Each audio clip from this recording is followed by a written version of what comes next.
सैया के सासू बना के पियरी उनके पहना के देवता मनाइबे अपना साथे। ससुर जी कौना काम में आई हैं, ससुर जी कौना काम में आई हैं।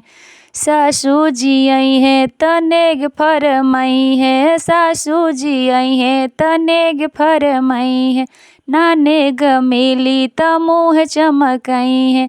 सैया के आपन बना के बतिया बहला बहला के देवता मनाइबे अपना साथे। ससुर जी कौना काम में आई हैं, ससुर जी कौना काम में आई हैं। सैया के गोतिन बना के चैन उनके पहना के हलवा घटाइबे अपना साथे। ससुर जी कौना काम में आई हैं, गोतिन जी कौना काम में आई हैं।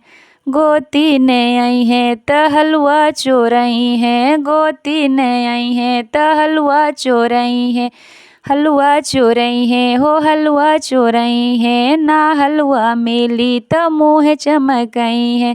सैया के गोतिन बना के बतिया बहला बहला के हलवा घटाइबे अपना साथे। ससुर जी कौना काम में आई हैं, गोतिन जी कौना काम में आई हैं। सैया के ननद बना के कजरौटा हाथ में धरा के अखियाँ अंजाइबे अपना साथे। ननद कौना काम में आई हैं, ननद कौना काम में आई हैं।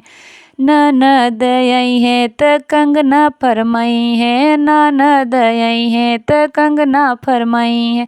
ना कंगना मिली त मुँह चमकाई है। सैया के आपन बना के कंगना उनके पहना के अखियाँ अंजाइबे अपना साथे। ननद कौना काम में आई हैं, ननद कौना काम में आई हैं। ससुर जी कौना काम में आई हैं, गोतिन जी कौना काम में आई हैं।